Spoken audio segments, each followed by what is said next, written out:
走，下礼拜二台北电脑展即将展开，可是没有想到，下礼拜才展开，黄仁勋已经来了，苏姿丰也要来，高通的总裁也要来，包括这个所谓的美超微的这个执行长，还有连季辛格 Intel 的执行长季辛格都要来。那为什么来？你说，因为这一次的台北电脑展，他要决定下一代 AI 世代的规格。如果这个 AI 世代的规格你如果没有办法进入的话，那个你就会有灭顶之灾。特别对 Intel 过去是在这个地方 Intel 的这个权威，它是规格的制定者，可是没有想到在 AI 上面它居然落后了。落后会有多么惨呢？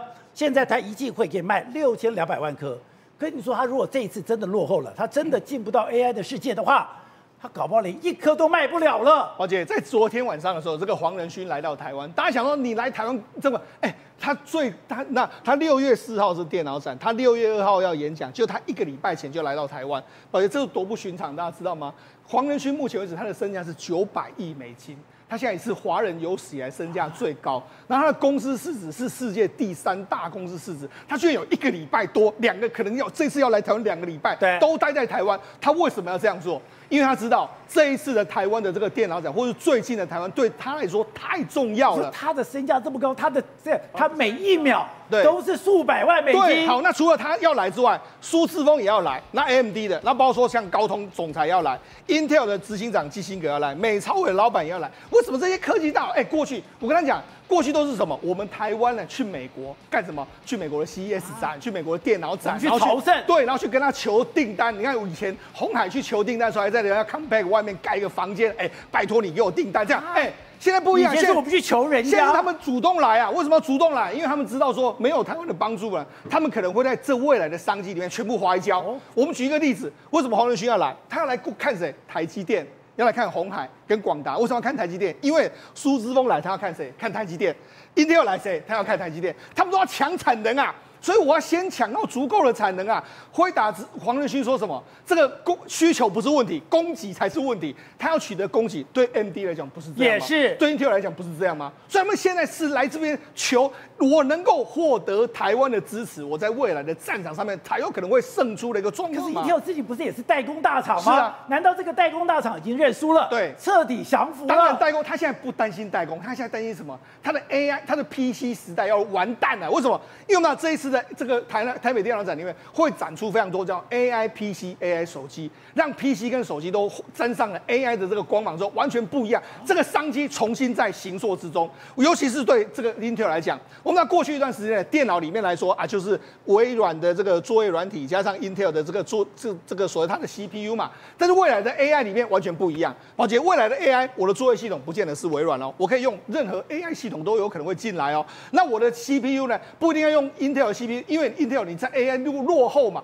我搞不好用这个辉达的更好，我搞不好用高通的更好，所以变成是它在这个所谓 AI PC 里面，它的商机就可能会消失。那你知道它独占的市场没有了。它以前呢，在这个所谓 CPU 或者说 NBPC 里面，一个季度可以出到6200万颗。宝姐，它未来搞不好这些会有归零的压力。你看为什么？事实上，现在微软呢，它找谁？它没有找这个 Intel 来发展 AI PC， 它找高通另外一个那个黄仁勋他找谁？找我们台湾的这个所谓联发科我们来负责所谓 AI PC、AI 手机的研发所以现在完全都整个版图被打破。打破之后呢，当然过去的领先者 Intel 是相当的这个尴尬。那尤其他目前为止晶圆代工还拉不起来。对，他如果整个所谓手机跟 PC 市场丢掉之后，他可能真的会很惨。所以像美国呢，指数今年大涨，你看它今年以来它跌了35%，它一路在往下跌。告诉你说，它可能会被这个 AI 时代所抛弃的一个这个可能的优先的这个对象。所以说现在的 PC 已经要重新定义了。是的，现在的 PC 已经不是 Intel， 已经不是 Windows 加上 Intel。而是现在台北电脑展，我要展现什么叫做 AI PC， 而这个 AI PC 的规格，就在台湾。对，所以现在第一个输家已经出现了，那就是 Intel。好，那还有第二个输家，可能也是非常大的输家，那就是韩国的三星。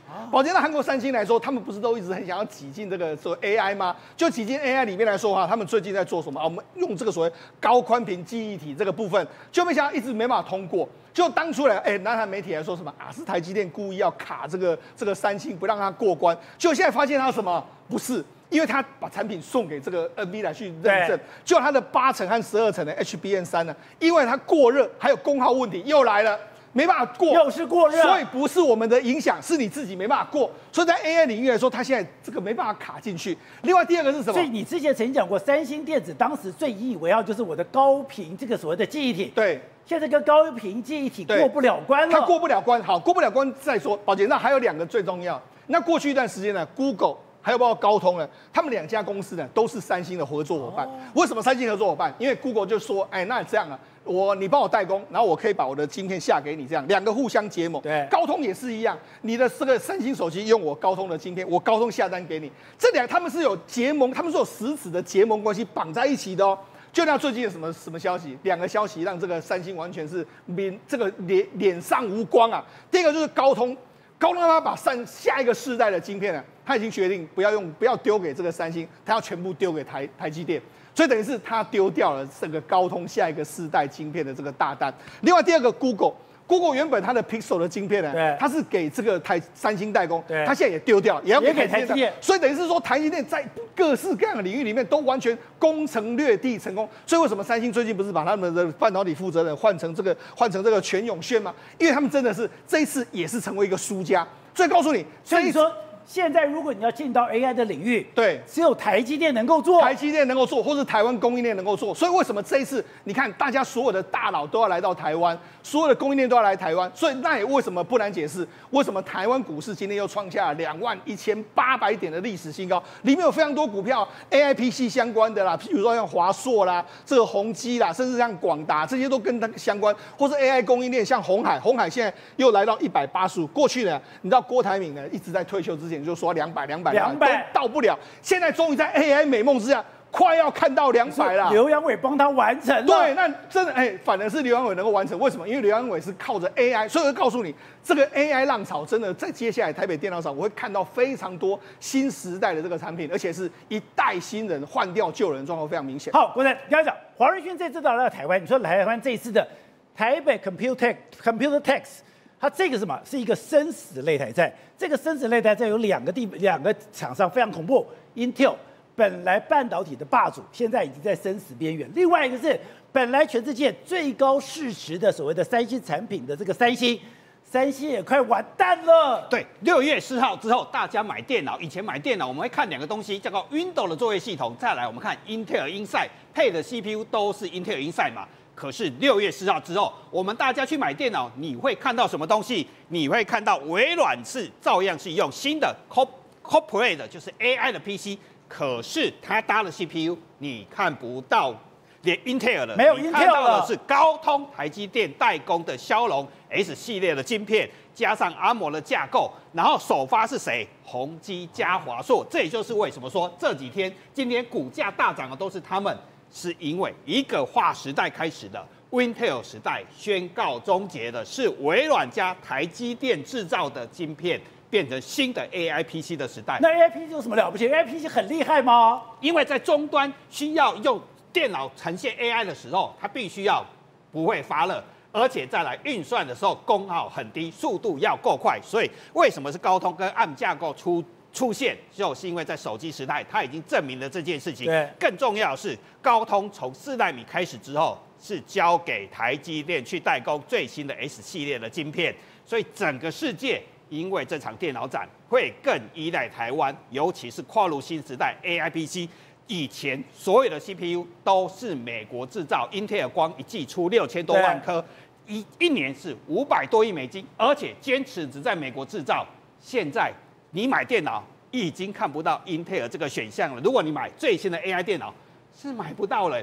所以科技业正在进行一场残酷的竞争大赛，他们都会来台北电脑展演讲，可是台上这些巨头都想干掉对方。所以现在台湾已经变成了美国的核心利益，所以拜登才会讲，为了美国的核心利益，对我的盟友，我会使用武力的。所以为了用最好的 AI PC， 用了最好的 AI 功能，所以高通放弃了台积电，决定放弃了三星，决定跟台积电合作，加入了从4奈米跟3奈米，最快要到2025年才可能回来用三星的晶片。再来是 Google 也马上在这几天也宣布新的 AI 的晶片也是要交给台积电。你知道三星跟 Google 是多紧密的合作 ，Android 系统智慧型手机20%是三星的。如果 Google 不跟三星合作的话，那 Android 系统怎么办？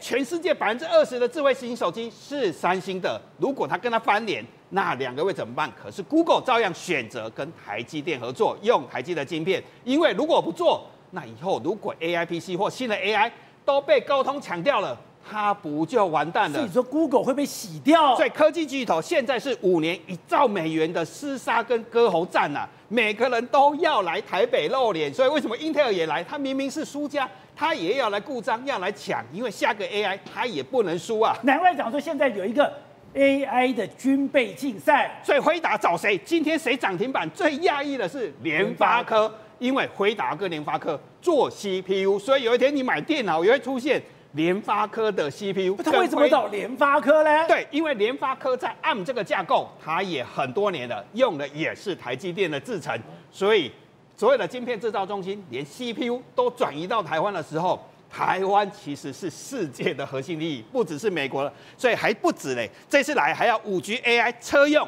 都要跟联发科合作，所以联发科今天一早，黄仁勋一早抵达，马上拉上涨停板，看到的是一个科技巨头都需要台湾 PC 供应链的时代。而且更可怕的是，伊隆马斯克夸下一个海口，他要用一个所谓的 AI 晶片的这个超级电脑，一口气要用10万个 H100，因为没办法，现场是科技巨头1兆美元的大赛，美国科技7大巨头。谁都想要这一场新时代，因为 Intel 时代称霸地球40年了，谁是下个世代赢家？所以他用超级电脑，用最快的速度，他的 FSD 自驾系统才有机会胜出嘛。而且在拼自驾了。对，因为这个运算速度才够快，网络传输速度才够快，因为他要走低轨卫星，接下来他要走什么？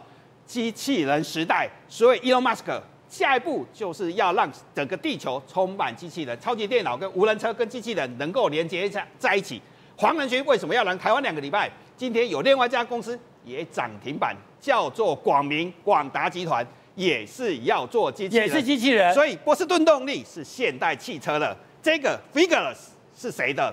是 OpenAI 加黄仁勋的。接下来可能是谁来代工？就是台湾的广达集团。所以从手机晶片到 AI PC 的晶片，机器人也是台湾做的，也是台湾，所以他在找台湾所有落地，所以几乎全世界把整个供应链重心都移到了台湾。好，吴董，过去郭台铭曾经发下豪语说，他退休是要200块他才会退休，现在没有想他这个不对，因为之前只有100多块，现在一直冲上来，刘扬伟真的帮他做到了。现在所谓的科技的进步，应该等于演算能力的进步。当演算能力，其实这个整个环境的改变呢，就是 OpenAI 到 GPT-Chat 突然间的突破嘛。虽然这个演算能力突破之后，把已经改变的所过去的摩尔定律，通通都全部突破了。现在也不知道 AI 到底再过3个月会发生什么东西。现在目前我们看到的这个在全世界就是目前的 GPT-Chat 或 OpenAI， 所以说在西方的发展，现在这个 AI 是走多快、走多远，没有人知道了。是大家知道都几十倍的发展。现在我们都知道嘛，现在包括现在发展，现在这个 OpenAI 的发展是 Sora 嘛，那 Sora 可以整个变成一个完全做电影制作，整套跟电影制作的内容完全相。当然目前它是属于未公布的版本了啊。但是当一旦公布给商业性使用的话，那又会变成一个新的一个所谓，这是真的工业革命。因为过去我们看到我们就记得当时在20年前，我们看到用动画来做电影的时候，那时候铁达尼号，可以做海浪啊这些事情，我们非常惊艳。当时我们这些做媒体人，哇，怎么做这种东西出来？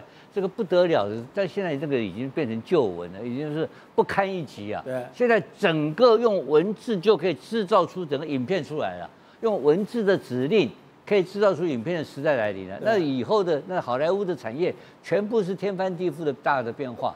然后呢，你现在想想看，在去年的这个芥川奖的年轻的得主，他1/3的作品是靠 AI 帮他协助完成，所以这个时代已经全部来临了。然后最糟糕的是一个什么东西？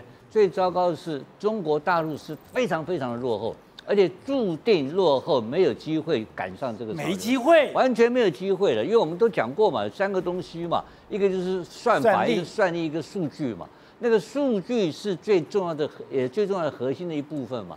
那数据的问题，现在你很知道了吧？中国大陆现在有非常多，我们看到所有中国大陆有一个很有名的名词叫什么？叫做爬墙嘛。为什么要爬墙？